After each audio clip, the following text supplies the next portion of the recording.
Adentrémonos en la comprensión de la gracia, manifestada en el amor infinito de Dios por toda la humanidad. Queridos hermanos, feliz año. Estamos justo en el inicio de un nuevo año y confío en Dios, que sus bendiciones, que sus promesas se han de cumplir en la vida de cada uno de nosotros en este año. Tus propósitos sigan siendo el de bendecir, alabar a Dios y sobre todo estar listos para cumplir y hacer su voluntad, preparándonos para su segunda venida.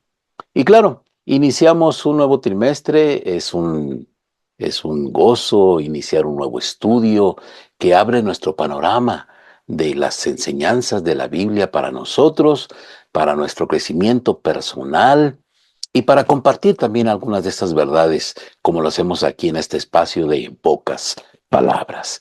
Como siempre, hemos hecho un resumen, hemos bosquejado y hemos puesto los puntos principales que consideramos que son los propios para poder compartirlos con tu clase y dejar la enseñanza completa de esta lección de la escuela sabática. No solamente una partecita, sino todo el contexto a fin de que tu iglesia, tu grupo pequeño o tu clase de escuela sabática o tú mismo, tu familia, puedan ser ricamente bendecidos con todo el contenido de la lección. Me llamó la atención, no sé si a ustedes, el título de la lección de esta semana, aunque el título general es El amor de Dios y su justicia. Empieza con un título muy sugerente en esta primera lección. Dios ama por pura gracia. Eh, el autor señala que vamos a ir descubriendo durante el trimestre las diferentes dimensiones del amor de Dios. Y eso va a ser extraordinario, porque justamente con esta primera lección percibimos que será un trimestre extraordinario con una enseñanza de mucho valor permanente para nosotros.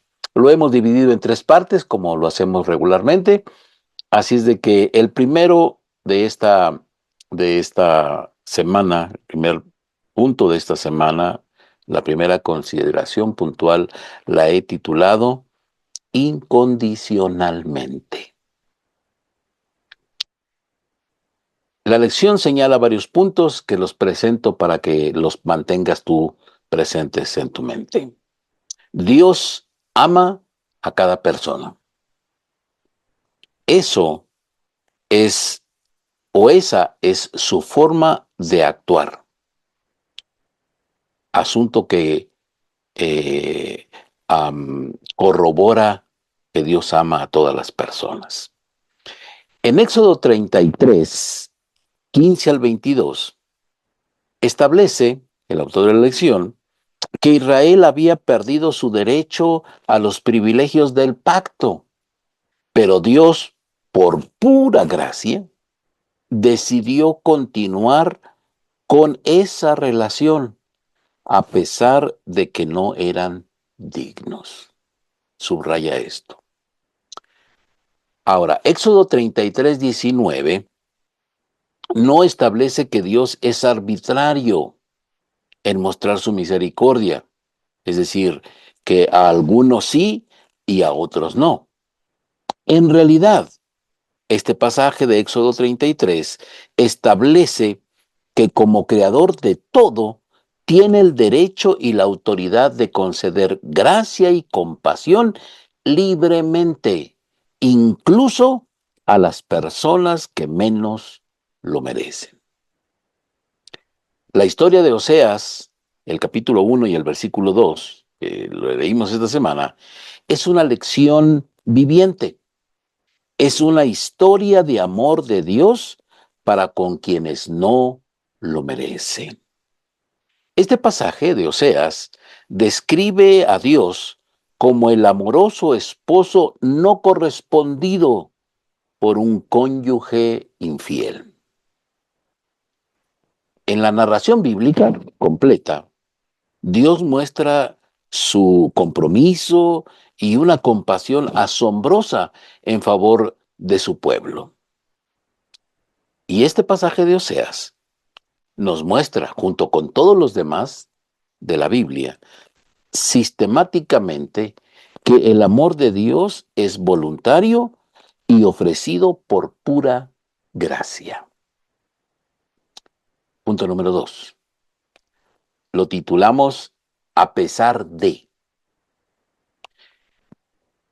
El autor de la lección señala que no merecemos el amor de Dios y nunca podríamos ganárnoslo. Dios, dice él, no nos necesita. El amor de Dios es enteramente fruto de su propia voluntad. Esas declaraciones son asombrosas y son muy dignas de que las expliquemos o que las expandamos allí en casa o en la escuela sabática o en nuestro grupo pequeño. También señala el autor que Dios siempre ha disfrutado de una relación de amor entre los integrantes de la deidad. Por lo tanto, no necesitaba crear ningún mundo. Fue por su carácter amoroso que Dios creó este mundo y a los seres humanos. Pero en el Edén, la humanidad perdió el derecho de seguir viviendo y disfrutando del amor de Dios. Pero Él sostuvo sus vidas e hizo un camino para reconciliar a la humanidad consigo mismo. Por eso, a pesar de, Dios nos ama, pero de pura gracia. Y punto número 3, elegidos y rescatados. El autor de la lección señala lo siguiente: Dios no solo nos ama, sino que también nos invita a amarlo en respuesta a su amor. En la parábola del banquete de bodas está claramente señalado que todos, absolutamente todos, han sido invitados.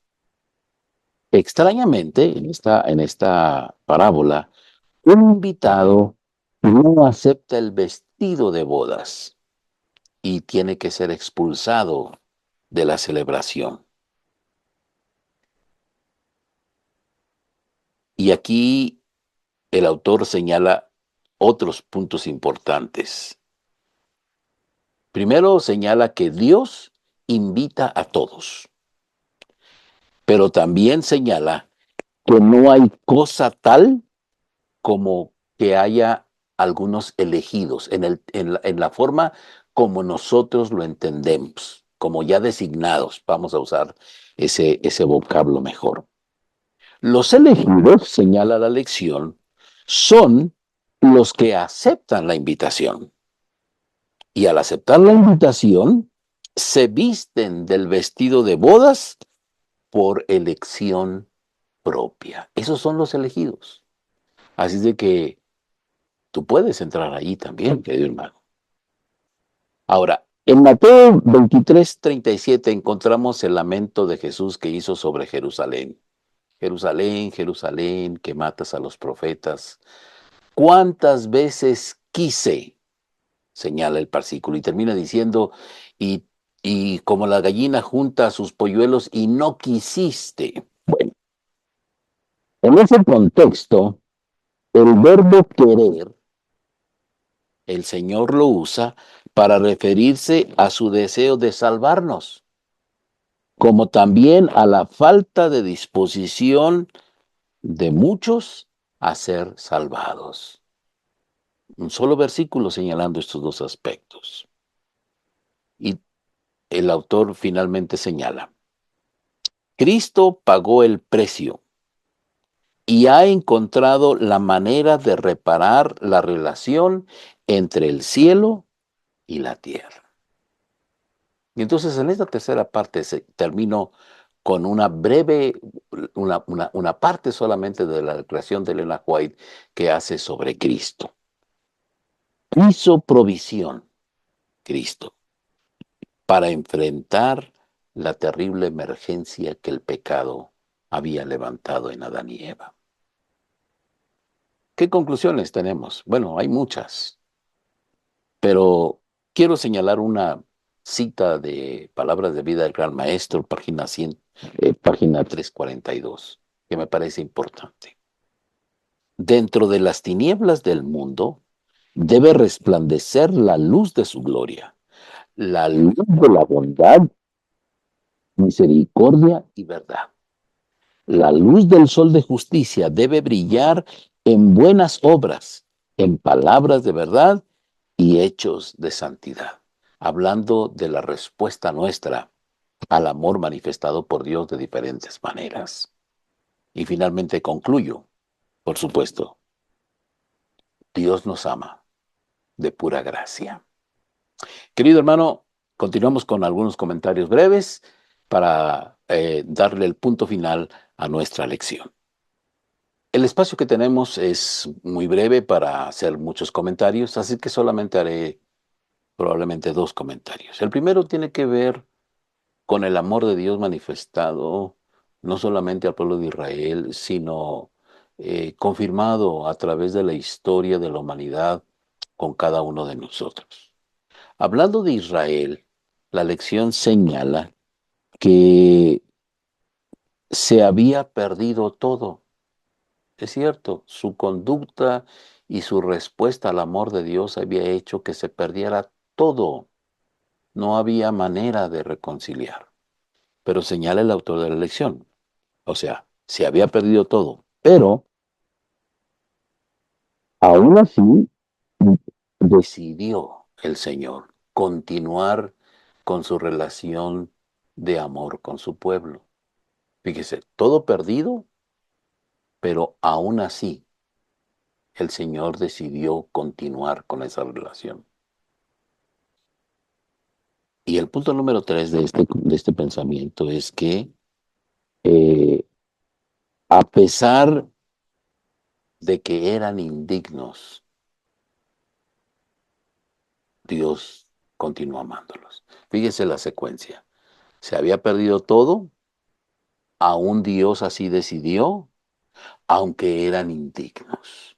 O sea, esa secuencia, hermanos, nos habla de un amor continuo, permanente, una paciencia, una misericordia que no logramos entenderla, porque en el ambiente nuestro, en la vida nuestra, en la práctica de nuestras vidas, eso resulta realmente inconcebible, esa manera de actuar, sobre todo hoy, en el siglo XXI, en el año 2025 en el que vivimos, en donde la sociedad nos ha llevado a un punto de inflexión en cuanto al perdón, en cuanto a la misericordia, en cuanto a la continuidad de seguir mostrando nuestro amor tanto a Dios como a la gente, a pesar de. Sin embargo, aquí vemos esa relación extraordinaria que Dios hizo con su pueblo. Ahora, la lección señala muchos otros puntos que son interesantes y que yo quisiera tal vez solamente señalar un punto más. El asunto de la pura gracia. Y esa pura gracia, hermanos, no es un concepto de que, bueno, pues ya, de pura gracia los voy a perdonar. No, eso habla de un carácter o del carácter amoroso y eterno de Dios. Y quiero resaltar el asunto, porque en nuestro idioma o en nuestro lenguaje es muy fácil decir, no, te perdono de pura gracia, ¿no? De una manera media creída de que nosotros somos y tenemos y entonces le concedemos esa gracia. Pero Dios no actúa de esa manera. Dios nos ama de pura gracia, pero no con esa altivez o no con esa sombra de superioridad sobre ti. Dios nos ayude a seguir comprendiendo esta gracia que Dios manifiesta en nuestras vidas. Y entonces vivamos a la luz de su bendita gracia. Que Dios te bendiga. Suscríbete a mi canal, compártelo con otros, querido hermano. Tengo un resumen bosquejado también que lo puedes encontrar para que te ayude a seguir la guía, tal vez compartirlo también. Y entonces expandir este material que puede ser de bendición para muchos más. Que Dios te bendiga. Nos vemos la próxima semana.